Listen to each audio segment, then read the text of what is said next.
A nation and the people on the move, keeping you up to date. Belmopan Weekly. Tonight on Belmopan Weekly, construction underway for a new bridge in Dangriga, BTB boldly promotes the Belize experience in Guatemala, major improvements to Twin Town infrastructure, and more top news stories. Good evening, and thanks so much for being with us on this Thursday, the 28th of July. I'm Dawn Mitchell. In a bold, innovative, and revolutionary initiative, the Ministry of Tourism and the Belize Tourism Board last week headed a delegation comprised of Belize hoteliers and tour operators to the old Guatemalan capital of Antigua and the current capital, Guatemala City, all in an effort to showcase and promote the wonders that the Belize experience has to offer. The flight to Flores Petén takes 45 minutes in tropic air, and from there to Guatemala City another 55 minutes. Thereafter, a 45 minutes bus ride takes you to the magical city of Antigua, the ancient Spanish city from where 5 Central American countries were once governed.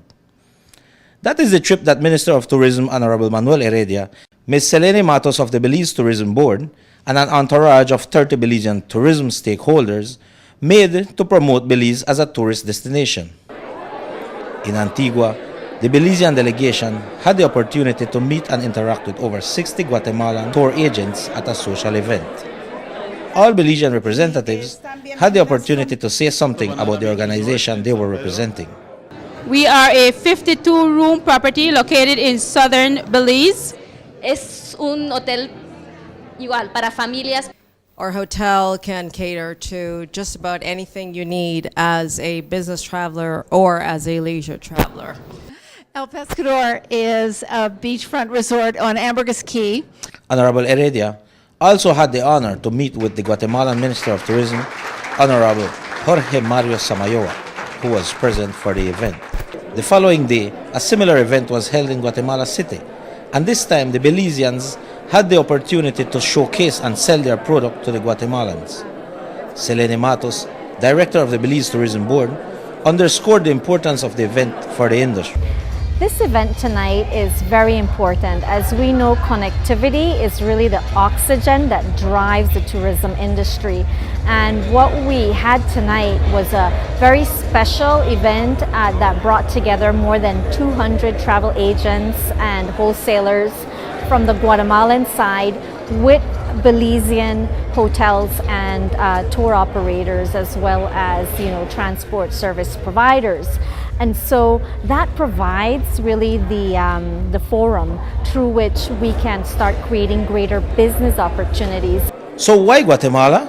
There's a very affluent prospective traveler from Guatemala to Belize that's looking for adventure, that's looking for our sun beach and diving, that's quite complementary to the tourism product offered here in Guatemala, which is the culture.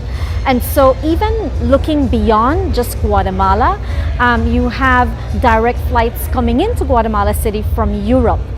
And with a view to target that market, the BTB organized these events.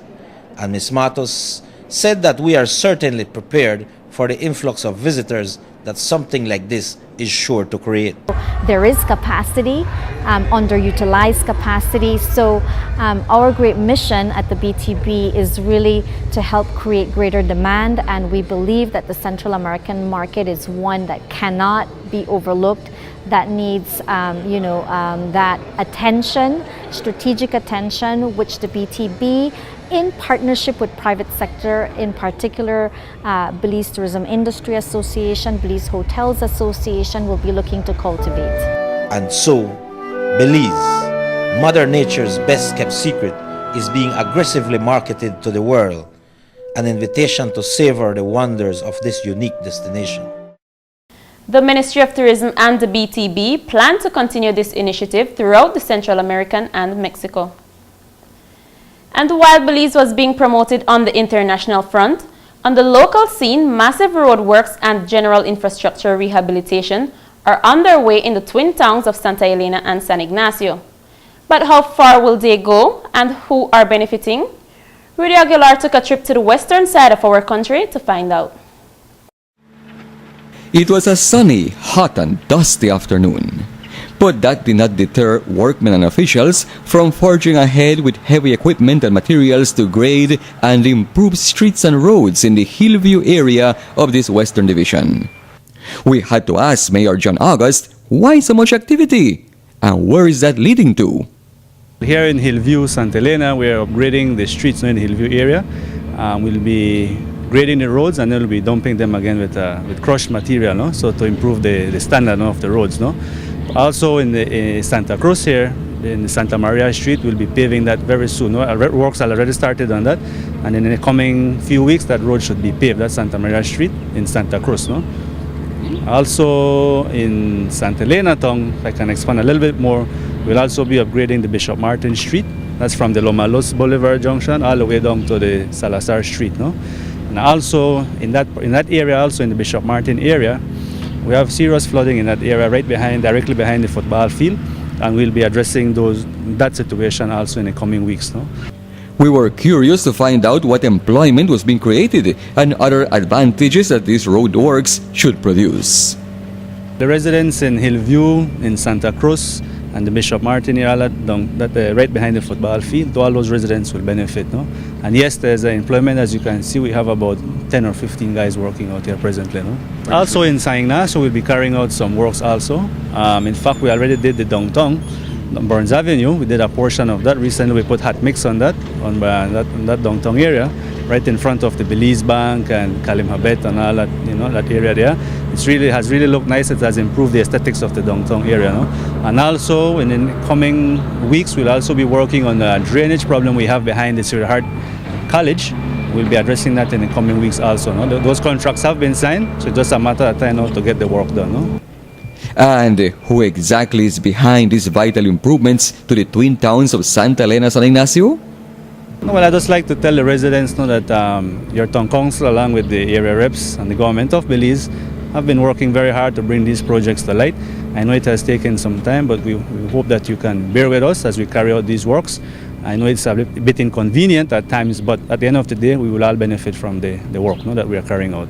But of course, we could not leave out the area representative, Honorable Rene Montero, who has lobbied earnestly for funds and equipment to bring all these works to realization.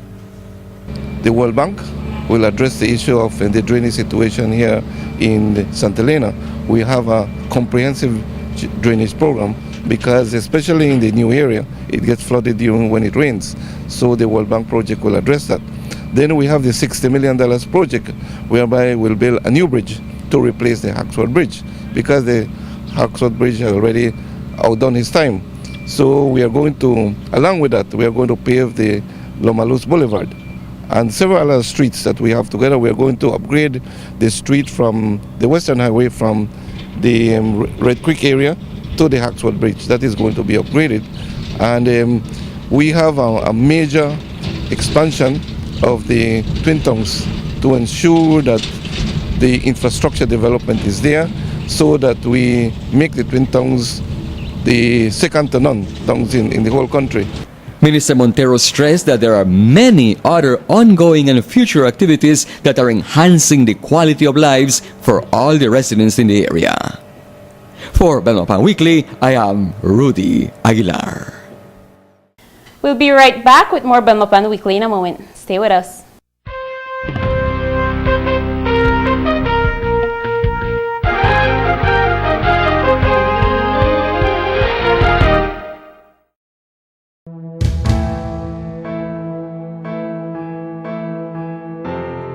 The 9th Constitutional Amendment, what it will do and will not do. It will entrench in the Constitution that the government and people of Belize always have majority ownership and control of utilities. It will ensure that once this is enshrined in the Constitution in accordance with the procedures, no court will be able to overturn it. It will not prevent anyone from going to the court to challenge whether or not the government followed the proper procedure in amending the Constitution. It will not prevent any future government from making any amendment to this portion or any other portion of the Constitution as long as it does so in accordance with the same procedures laid out in the Constitution. It will reinforce the authority of the people in our democracy, which is already in the Constitution. It will underline the fact that no judge, individual, or group can alter, overrule, or overturn any portion of the Constitution, original or amended, unless they can get the support of 2/3 or 3/4 of area representatives elected by the people, and only after the people themselves have been directly and publicly consulted. Those are the simple facts. The bridge known as Havana Bridge on St. Vincent Street has served the Dangriga community and visitors to this beautiful town for over half a century. However, due to its condition, the bridge is currently being demolished to make way for a brand new bridge. The Havana Creek Bridge in Dangriga it's situated on the St. Vincent Street, one of the main streets in Dangriga, and it has already served its useful life. We did an assessment early last year, and from then, along with the town council, we noticed some serious concerns with the foundation of the existing bridge. And both entities approached the Ministry of Finance, stating the serious concern, and we made a recommendation for the urgent replacement of the Havana Creek Bridge. That has come to realization now. The Ministry of Finance, through the Ministry of Works, has provided the funds for the replacement of the Havana Creek Bridge. Over the years, the bridge has been battered by traffic and also by the Caribbean Sea, which, because of the salinity of water, compromised the column's foundation. The new structure will be built with superior material to withstand the sometimes unforgiving powers of nature. Now the pre-stress elements, the precast elements that we'll be using on this bridge structure will be built from sulfate-resisting Portland cement. And we are doing this because of its proximity to the sea. It's just a few hundred yards from the sea. And the bridge will be built to HS 25 standard. Normally, most of our bridges in the other parts of the country is built to HS 2044. So the current bridge with the pre-stress and precast elements will be built at a slightly higher standard than other bridges that we have built in the country. The Havana Creek Bridge is a 3-span bridge. We'll be replacing the same design that is there, the architectural design that is there. 3 spans, it's 37 feet wide. It will have 2 sidewalks of 6 feet each and 2 lanes for traffic. The total length is 48 feet 9 inches. And as I said, we should be completing that bridge in 8 weeks. The old Havana Creek Bridge could not withstand the test of time, and even as it fades away into the historical archives of memories that it helped to create, its modern replacement will surely have to surpass its predecessor's achievements. For Belmopan Weekly, I am Claudia Grouch. In the interim, a temporary crossing has been constructed 1 block away to facilitate pedestrian traffic. In addition to the Ministry of Finance and the Ministry of Works, the Dangriga Town Council has been instrumental in ensuring that this bridge becomes a reality. The estimated cost of the bridge is approximately $268,000. Youth for the Future is currently hosting a regional leadership summer camp for youth between the ages of 12 to 21 at a National Youth Cadet Service Corps at Mile 21 on the Western Highway. Belmopan Weekly's Ada Herrera attended to find out just what those kids were up to. The purpose of the leadership camp, according to Kirk Augustus, youth officer at Youth for the Future, is to form a national youth council focusing on youth that have leadership skills and quality that they will need to take back to their community. The real importance of this camp that help young people to find themselves, leadership qualities, discipline. At the end of the day, the camp is not really focusing on just identifying leaders, but at the end of the day, we give them an overview in terms of the environment, what the environment means to the country, in terms of personal development, healthy lifestyle. Mr. Augustus went on to explain that such a camp will help young people in resolving issues on their own or as a team. We bring young people from all different walks of life, different environment. They are accustomed to different stuff. We find that when we bring them on the camp, you have personalities, different personalities clashing with each other. We, youth officer at Youth for the Future, we are only here to make sure that a fight doesn't break out, but we give young people, we create an environment where young people can focus on resolving their issue on their own. Teamwork, working with people, respecting different personalities. Terry Casasola, one of the participants, share more. Well, here they're teaching you how to, step forward, think ahead of what you are being taught in school, that you have to wait for instructions. Here, we've been told that we don't exactly have any leaders. All of us are leaders. The persons that are actually running this or with the different activities are us, the young people that is attending this camp. The camp is free, but a screening process is done for behavior that is not allowed on the camp. For Belmopan Weekly, I am Ida Herrera. A look at more of our top news stories when we come back. Don't go anywhere.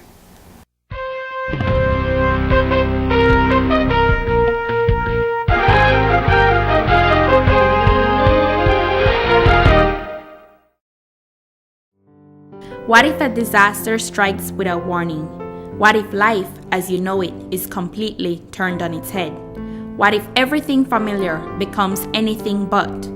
Before a disaster turns your family's world upside down, it's up to you to be ready. Get a kit, make a plan, be informed today. Learn how at www.nemo.org.bz. Welcome back. If you're just joining us, thanks for tuning in. A new Chief Justice has been appointed for Belize. He is Justice Kenneth A. Benjamin, an experienced judicial officer and attorney at law of Guyanese Antiguan nationality. He possesses highly developed research skills and a profound knowledge of the laws of Commonwealth Caribbean states and territories. He is a trained and accomplished judicial educator with first-hand experience in the application of case management techniques and information technology in the art of judging. Justice Benjamin is committed to the administrative improvement of the court and has participated on committees for rulemaking and civil procedure review, as well as executed the role of lecturer and facilitator of judicial officers and the court personnel. The Honorable Attorney General, B.Q. Pitts, on behalf of the government and people of Belize, welcomes Justice Benjamin to Belize and to his new post as its Chief Justice with effect from September 15, 2011. Cabinet met in regular session on Tuesday, 26 July 2011, where it decided that the first public consultation on the Belize Constitution 9th Amendment Bill is scheduled for Wednesday, 10th August in Belize City. Cabinet wished to point out once again that the Belize Constitution 8th Amendment Bill, which contains the proposals for the introduction of preventive detention, is in no way linked with the 9th Amendment Bill. One has nothing to do with the other. And the Cabinet had already announced through the Honorable Prime Minister its determination to keep the 8th Amendment Bill, for which consultations had not yet started, entirely separate from the 9th Amendment Bill. Cabinet noted, however, that the opposition has already launched a public campaign against the 9th Constitution Amendment Bill. One basis for the campaign is that government wishes to pass the 9th Amendment Bill as a way to guarantee and safeguard now the passage later of the 8th Amendment Bill with its preventive detention proposals. In order to expose completely this false campaign, Cabinet as well decided to formally withdraw the Belize Constitution 8th Amendment Bill and its preventive detention proposals. That bill is therefore dead. The public consultations on the 9th Amendment Bill must now take place in a self-contained manner. That is, the process must examine only the provisions and objectives of the 9th Amendment Bill, designed to place beyond court challenge the proposed constitutional amendments to enshrine and safeguard the acquisition and state ownership of BEL, BTL, and BWSL. A marketing committee has been appointed by the Ministry of Agriculture and Fisheries to take measures to ensure the availability of plantation white and brown sugar in the local market. This is in direct response to numerous complaints and particularly from consumers about the unavailability of sugar at retail outlets across the country. In collaboration with the Belize Bureau of Standards and other relevant authorities, the Marketing Committee is committed to ensuring the year-round supply of sugar to our Belizean consumers, including manufacturers and industrial users. While enough sugar has been produced for local consumption this year, the availability of sugar in our local stores is still a concern which the Marketing Committee is now addressing. Up next, more Belmopan Weekly. Stay with us.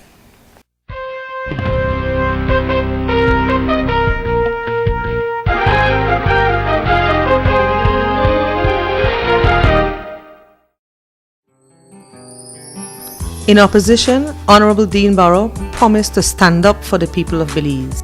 Let's hear it for Belize!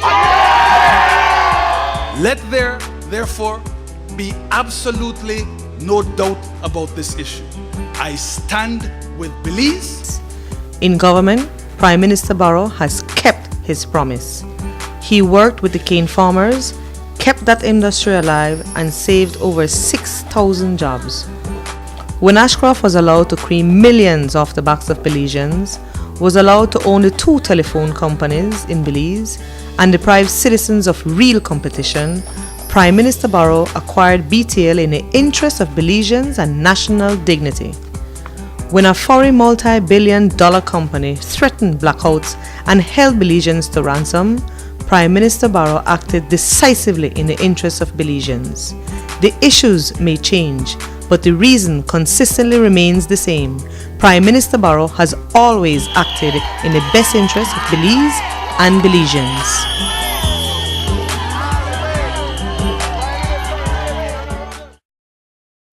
The Ministry of Health this week launched a Basic Field Epidemiology Training Program, FETP, another initiative of the Ministry of Health to ensure that first-line responders are better educated to detect disease patterns and utilize early preventative measures to decrease disease epidemics in Belize. Belmopan Weekly visited the ICT building in Belmopan, the site of the training, to find out more. The Belize Basic Field Epidemiology Training Program, FEPT, is a training program tailored at improving public health epidemiology capacity by orienting various medical personnel in the areas of disease surveillance and rapid response. The 2011 FEPT training Cohort 2 is comprised of 12 trainees from various medical professions, including doctors, public health inspectors, public health nurses, statistical clerks, and surveillance personnel from the Southern, Central, and Northern Health Region. The Chief Executive Officer in the Ministry of Health, Dr. Peter Allen, included the mission statement of the CDC in his opening remarks. The mission is to collaborate to create the expertise, the information, and the tools that people and communities need to protect their health through health promotion, the prevention of disease, injury and disability, and for the preparedness of new health threats. And it's important because as the Chief Accounting Officer for the Ministry, I can tell you that still nearly 90% of our budget goes towards curative care. But we all know that what we really ought to be doing is promoting health and wellness, and epidemiology is such a key in the promotion of health and wellness. So for me, the science of epidemiology has always been about empowerment. And as an organization, of course, we must maintain our focus on patients and the communities, and epidemiology provides the information and the tools to help empower communities to stay healthy. This is the second cohort program since 2010, and it is a course that will last for 4 months. Surveillance Officer with the Epidemiology Unit, Ministry of Health, Engelbert Emmanuel explains. The activity we're embarking on today will be a 4 months initiative whereby we'll be training public health specialists in the area of epidemiology, surveillance, communication. It's basically geared towards preparing them to better respond in the field in terms of outbreak and in terms of public health investigation and response.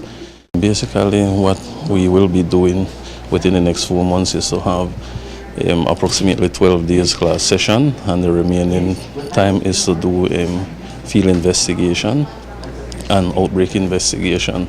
We spoke to one of the participants, Esther DeVille, public health nurse working at the Orange Walk Hospital, Northern Regional Hospital. I think it was a very good initiative from the Ministry of Health to invite us and do this course, because it just adds on to what we have already learned. It does help because it is on a daily basis we have to do surveillance and study of any diseases that can reach to be an endemic or epidemic in the country. No? For Belmopan Weekly, I am Claudia Grouch. The Belize Basic Field Epidemiology Program, Cohort 2, is coordinated by the Epidemiology Unit at the Ministry of Health and is sponsored by the Center for Disease Control, CDC, Central America and Panama, CAP, Pan American Health Organization, PAHO, and the World Bank grant. In November of this year, this particular training will conclude with a symposium where the trainees will present data findings based on their specific field surveys in outbreak investigation and surveillance analysis. It's fair to say that when Belizeans think of the Organization of American States, OAS, it's largely, if not exclusively, in the context of safety and security at our western border, which we share with Guatemala. But Rudy Aguilar learned from an interview with the OAS representative in Belize, Ms. Kim Osborne, that for Belize, the OAS means a whole lot more. Clearly, we need to look at how do we empower our people to help themselves? How do we create and generate real opportunities for them? Among the many vital projects and programs for Belize that the OAS representative highlighted were the following. As you know, the General Assembly this year in El Salvador focused on citizen security. And so we are starting with Belize a new security program. Well, prior to the General Assembly, we already had begun work on a crime observatory. And the idea being to capture data on crime, to inform decision making. Yeah, if you really can't say what you're going to do if you do not have solid information on what is happening in the area of crime. So the Crime Observatory is being developed at the Ministry of Police and Public Security. We have somebody there working now, contracted full-time, to work with them to set up the Crime Observatory in Belize so that we can begin to disaggregate data by age, by sex, by different groupings, so that we know exactly what is happening on crimes. We were also pleased to learn that the OAS in Belize, working jointly with Restore Belize, is very actively involved in training, capacity building, and enhanced public security and safety for all Belizeans. We have now an agreement with the Restore Belize program, which I'm very pleased about. I think Restore Belize has now come out with a new strategic plan, and we are supporting the concept on economic security, because we believe very strongly that the issue of crime is very much linked to the issue of the lack of economic security or job creation. And Restore Belize is embarking on a very innovative program on looking into how to create opportunities and how to partner with the private sector. So we are partnering with them on that, and we'll have a business development element emanating from that. So we're going to fund that program. And we don't have much time in this segment to share with you all the interesting programs that the OAS is funding and conducting in Belize. But we could not leave out this very exciting one. So students, graduates, listen up.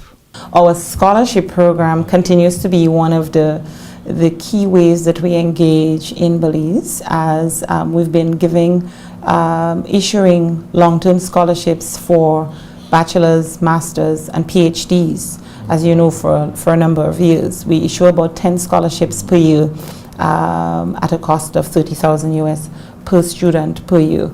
And so I think this year we have 2 or 3 PhDs and a few masters, and somebody actually is going to study petroleum engineering. And so we're happy with the work that we're able to do in that area, giving long-term opportunities for study. Our scholarship program is also, we've also been looking at professional development. So not just you're going for a degree, but maybe shorter term courses. Where you go for 2 months or 3 months or 6 weeks or what have you. And that program has been going exceptionally well in Belize.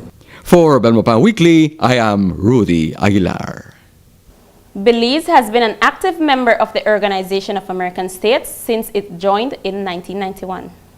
Well, that's it for another edition of Belmopan Weekly. Thanks for tuning in. If you want to provide feedback or send in your comments, please feel free to email us at production@pressoffice.gov.bz or visit us on Facebook at Government of Belize and on YouTube at Government Press Office, and let us know what you think. We look forward to hearing from you. Have a great week. Until next time, I am Dawn Mitchell.